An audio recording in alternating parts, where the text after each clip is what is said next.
اپنے چینل پر ہم آپ کو خوش آمدید کہتے ہیں۔ ہر روز ایک نئی کہانی کو سننے کے لیے ہمارے چینل کو سبسکرائب کریں اور کہانی کو مکمل سنیں۔ میرا نام ہمنا ہے، میری عمر 22 سال ہے، میں اسلام آباد کی رہنے والی ہوں۔ میرے والدین حیات نہیں تھے۔ ایک بھائی تھا جس کے حالات ایسے نہ تھے کہ میں بیوہ ہونے کے بعد اس کے گھر کی دہلیز پر جا کر بیٹھ جاتی۔ وہ تو اپنے بیوی بچوں کی ہی بمشکل کفالت کر رہا تھا، اس لیے میں نے سسرال میں ہی رہنے کو ترجیح دی۔ لیکن میں نہیں جانتی تھی کہ جس دیور کو میں نے چھوٹے بھائیوں کی طرح سمجھا تھا، میں سوچ بھی نہیں سکتی تھی کہ وہ مجھ پر غلط نظر رکھنے لگے گا۔ میں نے تو اپنی زندگی کو ایک کمرے تک محدود کر لیا تھا اور ویسی ہی زندگی گزار رہی تھی جیسے کہ میرے سسرال والے چاہتے تھے۔ میرے شوہر کی حادثاتی موت کے بعد مجھے کمرے میں عدت کے نام پر بٹھا دیا گیا۔ میں اپنے کمرے سے باہر نہیں نکلتی تھی۔ میری ساس اپنے بیٹے کے غم میں نڈھال ہو چکی تھی، لیکن جب انہوں نے کچھ ہوش سنبھالا تو مجھے پڑھنے کے لیے بہت سارے وظائف دیتی۔ کہنے لگتی کہ روزانہ رات کو 100 نوافل پڑھ کر اور یہ وظیفہ کر کے سونا۔ آدھی رات میری ان وظائف میں گزر جاتی۔ پھر کہتے ہیں کہ جو بھی تم پڑھو گی میرے بیٹے کی روح کو سکون ملے گا۔ میرا پورا دن انہی وظیفوں میں گزر جاتا۔ جیسے ہی میری عدت پوری ہوئی، گھر کے سارے کاموں کی ذمہ داری میری ساس نے مجھ پر ڈال دی۔ میری جیٹھانی گھر کے کسی کام کو ہاتھ نہیں لگاتی تھی۔ کھانے کا ٹائم آتا، ساس مجھے کم کھانا دے کر کہتی کہ تم جوان جہان ہو، ساری عمر کیسے گزارو گی، اس لیے زیادہ خوراک نفسانی خواہشوں کو ابھارتی ہے، تم سادہ اور کم کھانا کھایا کرو۔ پورے دن میں مجھے بس 2 ہی روٹیاں ملتی تھیں، ایک دوپہر کو اور ایک رات کو۔ مجھے وہ وقت یاد آنے لگا جب آیان زندہ تھا، ہماری زندگی کتنی اچھی گزر رہی تھی۔ 3 سال میں نے آیان کی سنگت میں ایسے گزارے تھے جیسے زندگی میں کوئی غم آ ہی نہیں سکتا، لیکن اس کی حادثاتی موت نے تو مجھے ہی مار ڈالا تھا۔ اور پھر ہمارے معاشرے میں بیوہ کے ساتھ کیے جانے والے رویوں نے مجھ سے جینے کا حق تک چھین لیا تھا۔ گھر میں اگر کوئی ہنسی مذاق ہو رہا ہوتا اور بے اختیار میں بھی ہنسنے یا مسکرانے لگتی تو میری ساس مجھے قہر بھری نظروں سے دیکھتی، کہتی تمہیں شرم نہیں آتی، جوانی میں تم بیوہ ہو گئی ہو، تمہارا شوہر اس دنیا سے چلا گیا ہے اور تم ہنس رہی ہو۔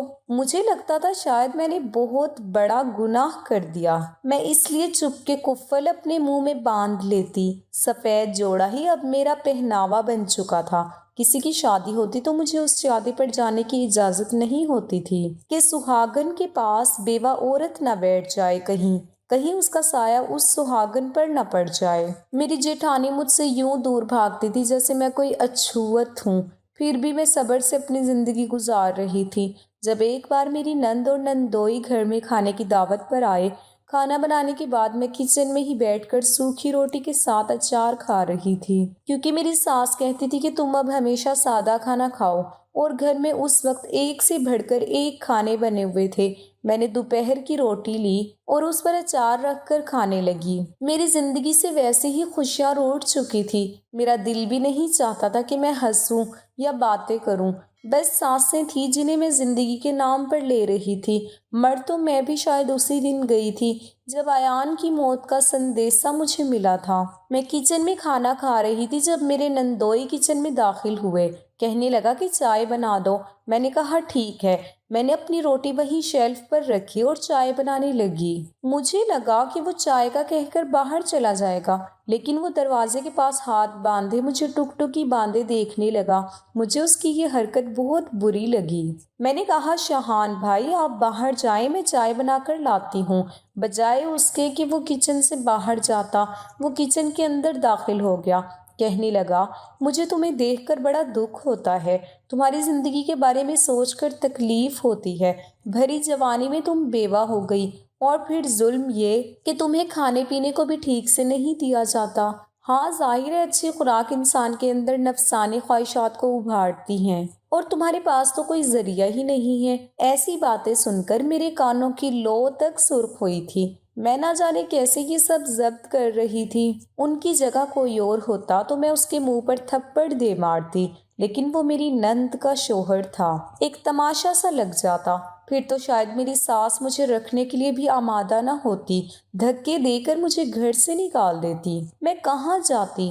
ایان کے بعد تو میری بے بسی کا خوب تماشا لگ رہا تھا۔ میری آنکھوں سے آنسو بہنے لگے کہ ایک دم سے ہی میرا دیور کچن میں داخل ہوا۔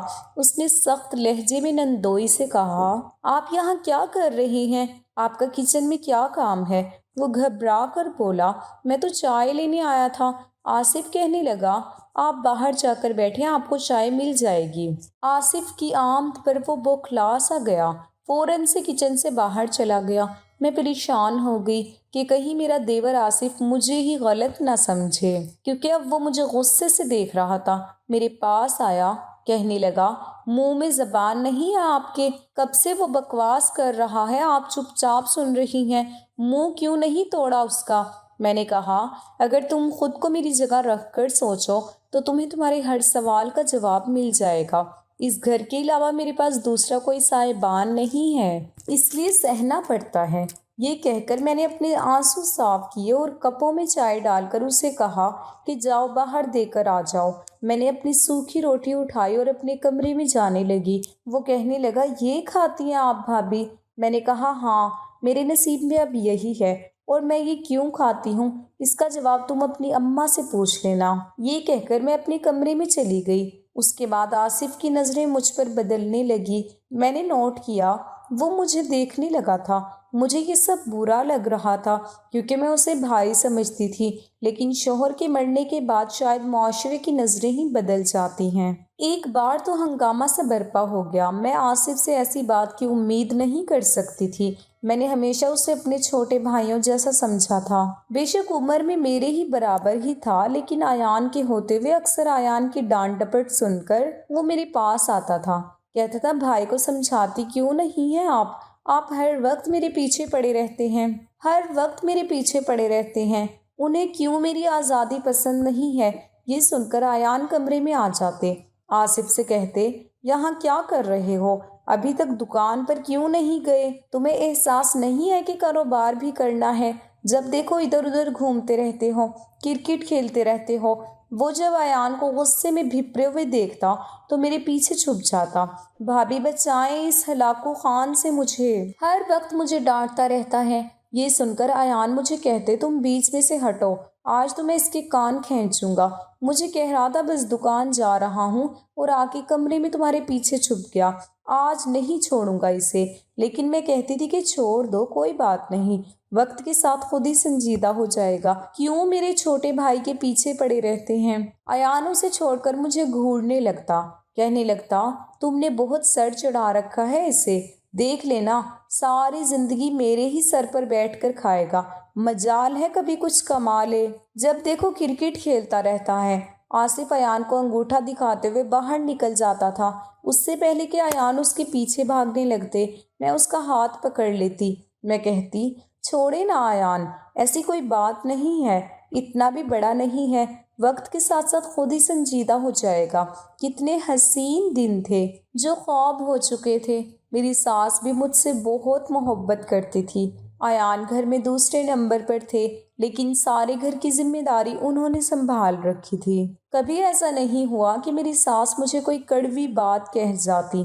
ایان کہتے تھے کہ میں نے شادی کے فوراً بعد اپنی امی اور اپنی بہن کو بٹھا کر کہہ دیا تھا کہ ہمنا میری بیوی ہے، اس لیے اسے کبھی بھی گھر کی نوکرانی مت سمجھیے گا، اسے پورا حق ہے کہ وہ اپنی مرضی سے کچن میں جو چاہے بنائے، کھائے، جیسے چاہے زندگی گزارے۔ مجھے یہ چیز پسند نہیں کہ وہ آپ سے پوچھ کر کھانا بنائے، آپ سے پوچھ کر چلے۔ ہر ایک کو اپنی آزادی سے جینے کا حق ہے۔ جب تک ایان زندہ تھے گھر پر میری بادشاہت تھی، میری ساس میرے وارث صدقے جاری تھی، لیکن اس ایک شخص کے چلے جانے سے جیسے میری زندگی آسمان سے زمین پر آ گری تھی۔ میں تہی دامن ہو گئی تھی۔ زندگی مشکل تو تھی، لیکن آصف کی بات نے مشکل ترین کر دی تھی۔ میری ساس بڑے غصے سے میرے کمرے میں داخل ہوئی، کہنے لگی، میرے ایک بیٹے کو کھا کر تمہارا جی نہیں بھرا جو دوسرے کو بھی نگلنا چاہتی ہو؟ میں ان کی بات سمجھ نہیں پائی۔ میں نے کہا، کیا بات ہے امی، میں نے کیا کیا ہے؟ ایان کا دنیا سے جانا میرے اختیار میں تو نہیں تھا، اگر میرے اختیار میں ہوتا تو میں کبھی انہیں جانے نہ دیتی۔ وہ کہنے لگی، اسے چھوڑو، آصف کیوں تمہارے پیچھے پڑا ہے؟ کیا جادو کر دیا تم نے اس پر؟ وہ کہتا ہے تم سے شادی کروں گا۔ یہ سن کر تو مجھے اپنے کانوں پر یقین ہی نہیں ہو رہا تھا۔ میں نے کہا وہ پاگل تو نہیں ہے، میں نے اسے ہمیشہ اپنے چھوٹے بھائیوں کی طرح سمجھا ہے، میں اس سے شادی نہیں کر سکتی۔ وہ کہنے لگی وہ تو ضد باندھے بیٹھا ہوا ہے، اپنے باپ سے صاف کہہ چکا ہے کہ شادی کرے گا تو صرف تم سے۔ اب تم مجھے یہ بتاؤ ایسا کون سا چکر چلایا تم نے آصف کے ساتھ؟ تمہیں شرم نہیں آئی؟ ہمارے ناک کے نیچے تم آصف کو اپنے جال میں پھنسا رہی تھی۔ میں نے کہا میں نے ایسا کچھ نہیں کیا، بے شک مجھ سے جو مرضی قسم لے لیں۔ میری ساس غصے سے کمرے سے باہر چلی گئی۔ مجھے آصف پر بہت غصہ آ رہا تھا، اسے کیا ضرورت پڑی تھی یہ تماشا لگانے کی اور یہ سب کہنے کی۔ میں سیدھا آصف کے کمرے میں گئی، میں نے اسے کہا کہ یہ کیا نیا تماشا لگایا ہے تم نے؟ گھر پہ سب لوگ مجھے برا بھلا کہہ رہے ہیں۔ وہ کہنے لگا میں نے کیا کیا ہے؟ میں نے کہا یہ کیا کیا ہے تم نے یہ کہا ہے کہ تم مجھ سے شادی کرنا چاہتے ہو۔ وہ کہنے لگا تو اس میں برائی کیا ہے؟ میں نے کہا میں تمہارے بھائی کی بیوہ ہوں۔ وہ کہنے لگا مجھے پتا ہے۔ مجھے اس کے جواب پر حیرت ہوئی۔ میں نے کہا تم پاگل تو نہیں ہو گئے آصف؟ تم جانتے ہو میں نے تمہیں ہمیشہ اپنا چھوٹا بھائی سمجھا ہے۔ کہنے لگا چھوٹا بھائی میں آپ کا اس وقت تک تھا جب تک ایان بھائی زندہ تھے۔ میں نے اس کے سامنے ہاتھ جوڑ دیے، رونے لگی۔ میں نے کہا اس گھر کے علاوہ میری کوئی پناہ گاہ نہیں ہے، میرا بھائی میری کفالت کرنے سے قاصر ہے، ورنہ میں اس کے گھر چلی جاتی۔ خدا کے لیے میری زندگی کو مزید مشکل میں مت ڈالو، مجھے یہاں پر سر چھپانے کے لیے جو جگہ یہاں ملی ہے اسے مت چھینو۔ کہنے لگا آپ کو سائبان دے رہا ہوں اپنے نام کا۔ میں نے کہا مجھے نہیں چاہیے تم سے کچھ بھی، تمہاری بات پر اماں کو یہ لگ رہا ہے جیسے میں نے تمہیں اپنے جال میں پھنسایا ہے۔ مجھے لگا یہ بات سن کر وہ مجھ سے شادی سے انکار کر دے گا۔ وہ کہنے لگا جس کو جو سمجھنا ہے سمجھنے دیں، ابو میرے فیصلے سے راضی ہیں، آپ بھی نکاح کی تیاری کریں۔ میں نے کہا میں تم سے ہرگز نکاح نہیں کروں گی۔ یہ کہہ کر میں اپنے کمرے میں آ کر ایان کی تصویر پکڑ کر رونے لگی، اسے یاد کرنے لگی۔ وہ ہوتا تو کسی کی ہمت نہیں ہوتی تھی کہ مجھ پر غلط نگاہ ڈالتا۔ پہلے میری نند ارم کے شوہر شہاب کی گھٹیا باتیں میں نہ جانے کیسے برداشت کر رہی تھی، اور اب آصف، اس نے تو حد ہی کر دی تھی۔ اگلے روز میرے سسر نے جب مجھ سے نکاح کے لیے پوچھا تو میں نے انکار کر دیا۔ میں نے کہا میں یہ نکاح نہیں کر سکتی، میں نے ہمیشہ اسے چھوٹے بھائیوں جیسا سمجھا ہے۔ ابا کیا میں ایان کے نام پر یہاں نہیں رہ سکتی؟ وہ کہنے لگے کہ اگر تم نے نکاح سے انکار کر دیا تو مجبوراً مجھے تمہیں تمہارے بھائی کے گھر چھوڑنا پڑے گا، فیصلہ تمہارے ہاتھ میں ہے، لیکن میری خواہش ہے کہ تم میرے گھر میں ہی رہو۔ میری ساس کہنے لگی جب وہ انکار کر رہی ہے تو آپ کیوں اس کے ساتھ زبردستی کر رہے ہیں؟ وہ کہنے لگے یہ بچی ہے، ابھی اتنی سمجھ نہیں ہے اسے کہ آگے کتنے مسائل بڑھ جائیں گے، لیکن آصف کا فیصلہ بالکل ٹھیک ہے۔ ظاہر ہے کل کو اس کی بھی شادی ہوگی، کیا اس کی بیوی ہمنا کی زندگی مزید تنگ نہیں کر دے گی؟ وہ کسی صورت بھی ہمنا کو برداشت نہیں کرے گی۔ آج ہم لوگ زندہ ہیں، کل کو نہیں رہیں گے تو اس کا کیا ہوگا؟ یہ کسی نے سوچا ہے؟ یہ ہمارے ایان کی نشانی ہے، ہم اسے بے گھر نہیں کر سکتے، اس لیے آصف کا فیصلہ بالکل درست ہے۔ پھر مجھ سے کہنے لگے کہ میں چاہوں گا تم اس فیصلے کا احترام کرو، یہ تمہاری زندگی کے لیے بہتر ہوگا۔ تمہیں سائبان چاہیے تو وہ آصف کی صورت میں ہی تمہیں مل سکتا ہے۔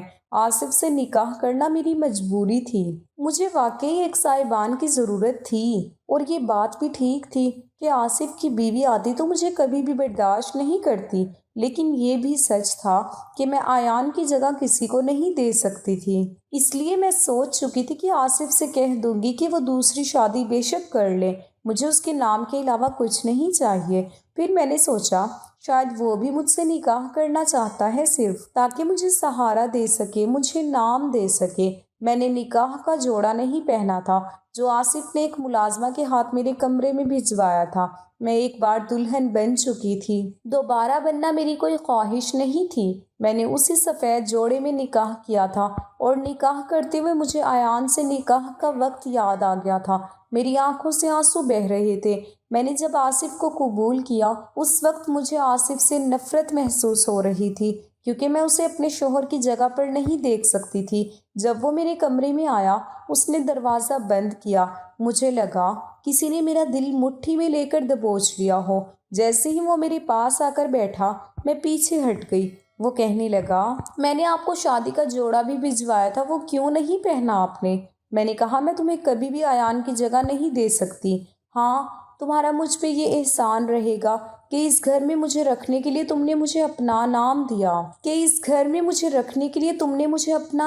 دیا، لیکن میری طرف سے تمہیں پوری اجازت ہے، تم جب چاہو دوسری شادی کر سکتے ہو۔ اس نے بڑی بے تکلفی سے میرا ہاتھ پکڑا، کہنے لگا، میں پہلی شادی تو نبھا لوں، دوسری کے بارے میں بعد میں سوچوں گا۔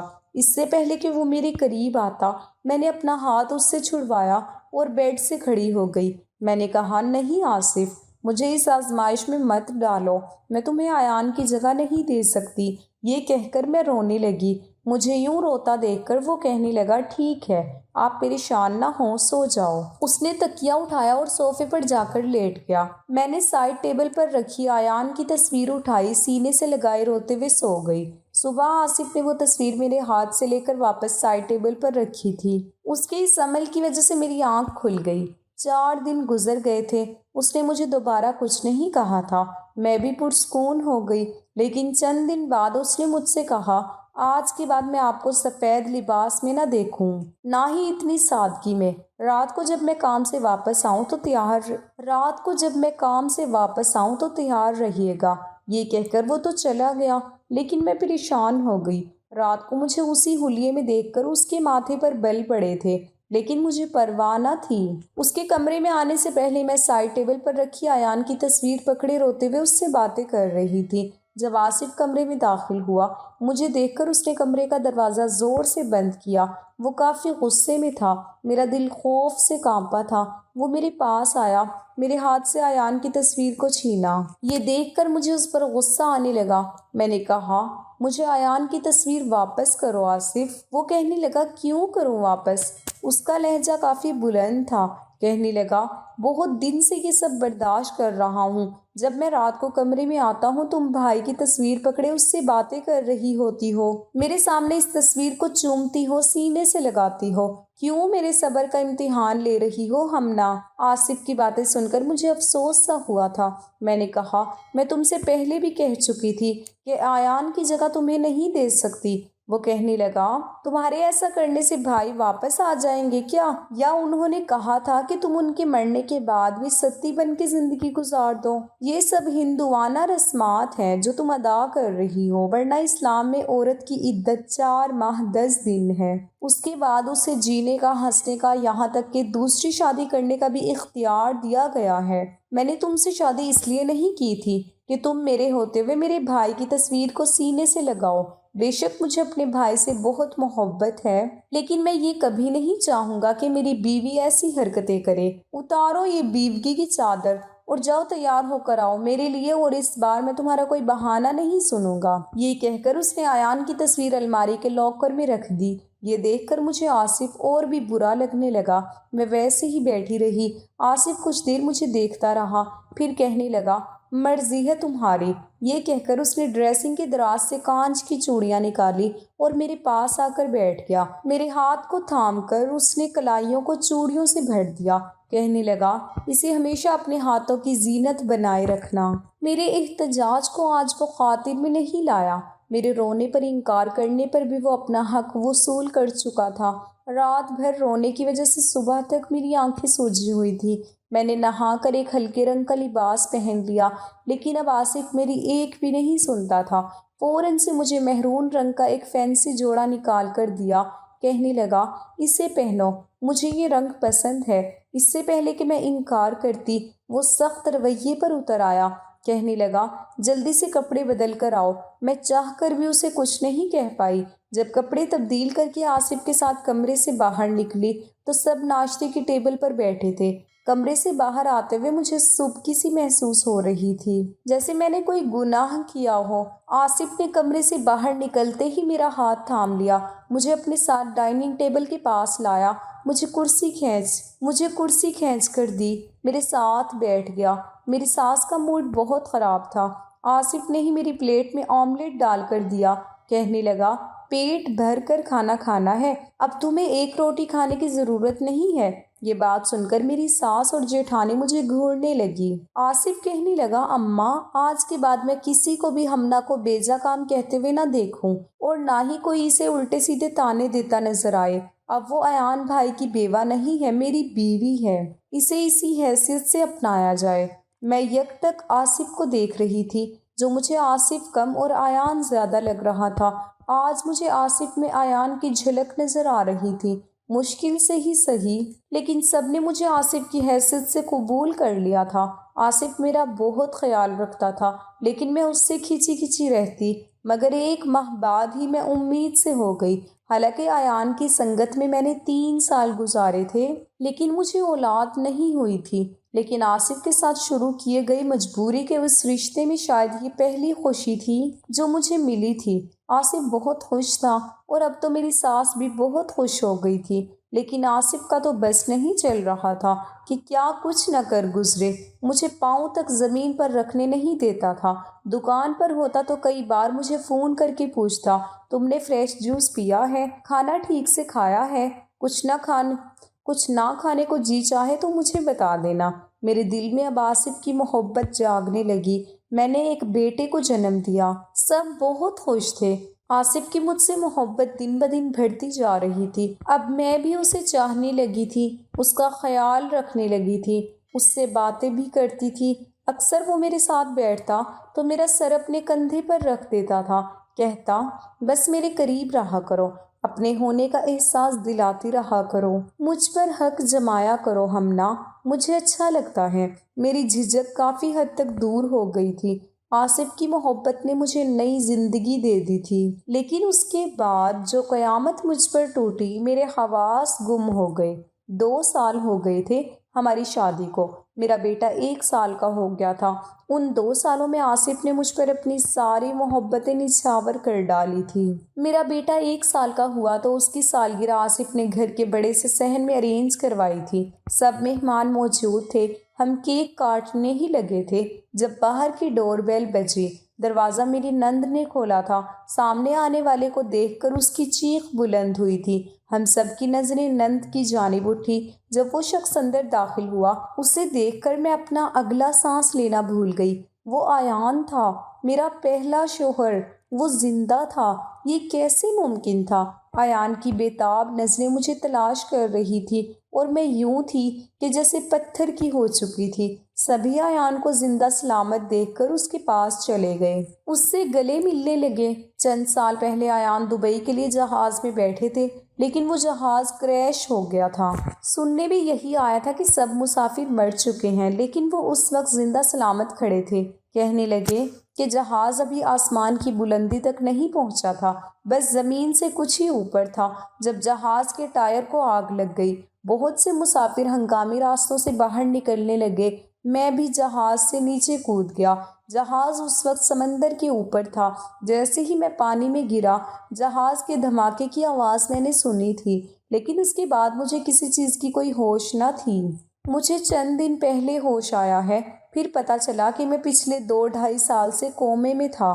نہ جانے مجھے کس نے بچایا اور ہسپتال میں پہنچا دیا۔ میرا تو اب اس بات پر پختہ یقین ہو چکا ہے کہ مارنے والے سے بچانے والی ذات بڑی ہے۔ میری ساس ایان کے ساتھ لگے روئے جا رہی تھی، بے یقینی سے ایان کے چہرے پر ہاتھ پھیر رہی تھی، جیسے انہیں ابھی بھی یقین نہ رہا ہو۔ سب ایان کے پاس تھے، بس میں دور کھڑی تھی، سمجھ نہیں پا رہی تھی کہ یہ سب ہوا کیا ہے۔ ایان کی جب مجھ پر نظر پڑی تو اپنا ہاتھ میری جانب بڑھا کر مجھے اپنے پاس بلانے لگے۔ کہنے لگے، ہمنا تم کیوں دور کھڑی ہو؟ دیکھو، تمہاری دعاؤں نے مجھے تمہارے پاس زندہ سلامت بھیج دیا۔ ادھر آؤ میرے پاس۔ ایک بازو سے انہوں نے میری سانس کو اپنے ساتھ لگا رکھا تھا، دوسرے ہاتھ کو پھیلائے وہ میری منتظر تھے، اور مجھے لگا میرے قدموں میں زنجیریں بڑھ چکی ہیں۔ میں کیسے جاتی ان کے پاس؟ میں اس وقت آصف کے نکاح میں تھی۔ وہ خود ہی میرے پاس آ گیا، میری آنکھوں سے ٹپ ٹپ آنسو بہہ رہے تھے۔ بے اختیار ایان نے مجھے اپنے ساتھ لگا لیا۔ مجھے ایک کرنٹ سا لگا۔ میری نظریں ایان کے پیچھے کھڑے آصف پر جا کر ٹکی، جو مجھے ہی دیکھ رہا تھا۔ ایان کہنے لگے، ہوش میں آتے ہی مجھے امی ابا کے بعد تمہارا خیال آیا تھا کہ تم تو اس 2 ڈھائی سال میں رو رو کر پاگل ہو چکی ہوگی۔ آصف مجھے دیکھ رہا تھا، دونوں ہاتھوں کی مٹھیاں اس نے بھیج رکھی تھی۔ وہ جس ضبط سے گزر رہا تھا میں جانتی تھی۔ میں ایان سے پیچھے ہٹ گئی، پھر ایان میرے بہتے آنسو صاف کرنے لگا۔ اس کی نظر میرے ساتھ کھڑے میرے بیٹے سعد پر پڑی، پوچھنے لگا یہ بچہ کون ہے؟ سعد مجھے مما مما کہہ رہا تھا۔ یہ سن کر ایان کے چہرے پر خوشی کی لہر دوڑ گئی۔ اس نے سعد کو گود میں اٹھا لیا، کہنے لگا ہمنا یہ ہمارا بچہ ہے۔ وہ بے تحاشا سعد کو چومنے لگا۔ سبھی چپ تھے، شاید کسی میں یہ بتانے کی ہمت نہیں تھی کہ ان 2 ڈھائی سالوں میں کیا کچھ ہو چکا تھا۔ سب مہمان آہستہ آہستہ جا چکے تھے، بس گھر کے ہی افراد رہ گئے تھے۔ ایان کی نظریں اب بھی مجھ پر تھیں۔ وہ چاہتے تھے کہ میں کمرے میں جاؤں اور وہ بھی کمرے میں میرے پاس آ سکے، لیکن میں تو عجیب سے دوہرے پر کھڑی تھی۔ ایک طرف ایان تھا، دوسری طرف آصف، اور پھر میرا بچہ۔ آصف بھی وہیں لاؤنج میں کھڑا تھا، مجھے ہی دیکھ رہا تھا۔ جب ایان نے سب سے کہا کہ وہ اب تھک چکا ہے، آرام کرنا چاہتا ہے، یہ کہہ کر وہ میرے پاس آ گیا، کہنے لگا ہمنا تم کیوں بت بنی کھڑی ہو؟ کیا بات ہے؟ میں اسے کیا بتاتی؟ کہنے لگا اچھا تمہیں ابھی تک یقین نہیں آ رہا کہ میں زندہ سلامت لوٹ آیا ہوں؟ وہ مسکرانے لگے۔ جیسے ہی انہوں نے میرا ہاتھ تھاما، آصف ہمارے پاس آ گیا، کہنے لگا بھائی ہمنا اب آپ کی کچھ نہیں لگتی۔ اس نے ایان کے ہاتھ سے میرا ہاتھ چھڑوایا۔ میں تو پہلے ہی بے جان کھڑی تھی۔ ایان حیرت سے آصف کو دیکھنے لگا، کہنے لگا میں سمجھا نہیں، کیا کہنا چاہتے ہو تم؟ وہ کہنے لگا ہمیں یہ پتہ چلا تھا کہ آپ مسافروں کے ساتھ مر چکے ہیں، اس لیے مجھے ہمنا سے نکاح کرنا پڑا۔ یہ سن کر ایان کے چہرے کی رنگت اڑ گئی۔ آصف کہنے لگا سعد آپ کا نہیں میرا بیٹا ہے۔ یہ سن کر ایان حیرت سے کبھی مجھے کبھی آصف کو دیکھنے لگے۔ میری ساس بھی ایان کے پاس آ گئی۔ میرے سسر بھی اسے بتانے لگے کہ کن حالات میں یہ نکاح کرنا پڑا۔ ایان پھٹی پھٹی آنکھوں سے سب کو دیکھ رہے تھے، پھر اپنا سر پکڑ کر صوفے پر بیٹھ گئے۔ کچھ دیر اپنی پیشانی دبانے لگے، پھر نفی میں سر ہلانے لگے، کہنے لگے نہیں یہ کیسے ہو سکتا ہے، یہ نہیں ہو سکتا، ہمنا بیوی ہے میری، آصف سے کیسے نکاح کر سکتی ہے؟ وہ اپنا سر دبانے لگے، پھر اپنے کمرے میں چلے گئے۔ میری ساس اور سسر بھی اپنے کمرے میں چلے گئے، بس میں لاؤنج میں کھڑی تھی۔ آصف میرے پاس آیا، کہنے لگا ہمنا چلو اپنے کمرے میں۔ وہ میرا ہاتھ تھام کر مجھے کمرے میں لے گیا۔ میں بے جان سی بیڈ پر بیٹھ گئی۔ اس وقت میں آصف کے پسندیدہ لباس میں ملبوس تھی، تیار بھی تھی۔ آج اس نے میری تعریف بھی بہت کی تھی، میں خوش بھی بہت تھی، لیکن اب میری زندگی پر سوالیہ نشان بن کے رہ گیا تھا، جس میں قصور کسی کا بھی نہیں تھا۔ آصف میرے سامنے بیٹھ گیا، اس نے میرا ہاتھ پکڑا، لیکن میں نے چھڑوا لیا۔ یہ دیکھ کر آصف کے چہرے پر پریشانی کے آثار ابھرے۔ کہنے لگا ہمنا میں بہت محبت کرنے لگا ہوں تم سے۔ اس کی آنکھوں میں آنسو جھلملا رہے تھے۔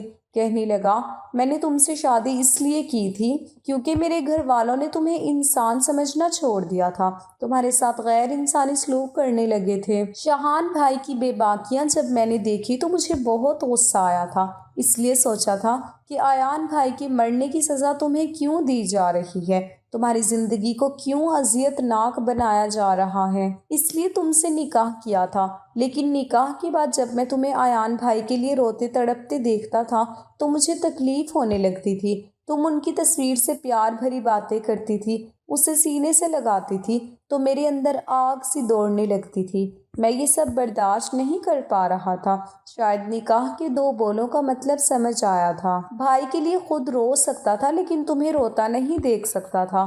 بس پتہ ہی نہیں چلا تم کب میرے لیے اتنی اہم ہو گئی کہ تمہارے بغیر زندگی گزارنے کے بارے میں میں سوچ بھی نہیں سکتا۔ اس نے پھر سے میرے ہاتھ تھام لیے، اس کی آنکھوں سے آنسو بہہ رہے تھے۔ کہنے لگا کوئی بھی فیصلہ کرنے سے پہلے یہ سوچ لینا کہ میں مر جاؤں گا تمہارے بغیر، ہمارا ایک بچہ ہے یار، پلیز میرے اور سعد کے بارے میں سوچ لینا۔ میں کسی پتھر کی مورت بنی بیٹھی تھی۔ اس نے میرے ہاتھ چھوڑ دیے، تکیہ اٹھا کر صوفے پر جا کر لیٹ گیا۔ صبح جب میں کمرے سے باہر آئی تو ایان سامنے صوفے پر سر پکڑے بیٹھے تھے۔ صبح صبح کا وقت تھا، کوئی بھی نہیں جاگا تھا۔ مجھے کمرے سے باہر دیکھ کر انہوں نے مجھے شکوہ کن نظروں سے دیکھا تھا۔ مجھے لگا جیسے میں قصوروار ہوں۔ وہ اٹھ کر میرے پاس آ گئے، کہنے لگے میں فجر نماز مسجد میں گیا تھا میں فجر پڑھنے مسجد میں گیا تھا، وہاں مفتی صاحب بھی موجود تھے۔ میں نے اپنا مسئلہ انہیں بتایا ہے۔ وہ کہتے ہیں تم میری بیوی ہو، پہلا شوہر واپس لوٹ آئے تو دوسرا نکاح منسوخ ہو جاتا ہے۔ وہ کہنے لگا کہ مفتی صاحب نے کہا ہے کہ اگر ایک شادی شدہ آدمی لاپتہ ہو جائے، 1 سال کے بعد یہ خبر آئے کہ وہ مر چکا ہے، اس کی بیوی نے عدت گزارنے کے بعد دوسرے آدمی سے شادی کر لی ہے اور دوسرے خاوند سے اس کی اولاد بھی ہوئی ہے، لیکن اب پہلا خاوند واپس آ گیا ہے، تو اب کیا حکم ہے کہ یہ عورت پہلے خاوند کی طرف واپس ہو جائے یا نہیں، اور یہ عورت زنا کی مرتکب ہوئی یا نہیں، اور اولاد کا کیا ہوگا؟ تو انہوں نے کہا کہ اگر لاپتہ اور گم شدہ شخص کی موت کی خبر کی بنا پر اس کی ذوق عدت گزار کر دوسرا نکاح کر لے اور اس سے اولاد بھی ہو جائے اور پھر وہ لاپتہ شخص زندہ سلامت آ جائے، تو ایسی صورت میں عورت اپنے سابقہ خاوند کو ملے گی اور اس کی زوجہ دوئم کے مابین تفریق کر دی جائے گی۔ البتہ سابقہ خاوند کے لیے اس کے ساتھ ہم بستری کرنا اس وقت تک جائز نہیں ہوگا جب تک کہ وہ دوسرے شوہر سے عدت نہ گزار لے، اور جو دوسرے خاوند سے اولاد ہوئی ہے وہ دوسرے شوہر سے صاحب النسب شمار ہوگی، اور مفقود کی موت کی خبر کی بنا پر نکاح ثانی کرنے کے سبب یہ عورت زانیہ شمار نہیں ہوگی۔ ہمنا میں پوری رات سو نہیں پایا، تمہیں آصف کے کمرے میں نہیں دیکھ سکتا، بہت چاہتا ہوں تمہیں۔ میں گم سم کھڑی تھی، کیا کرنا چاہیے مجھے؟ کیا ایان کے ساتھ زندگی گزارنی چاہیے یا پھر ایان سے طلاق لے کر آصف سے نکاح کر لینا چاہیے، جس نے مجھے اس وقت اپنایا جب میری زندگی کانٹوں پر گزر رہی تھی؟ آپ بتائیے۔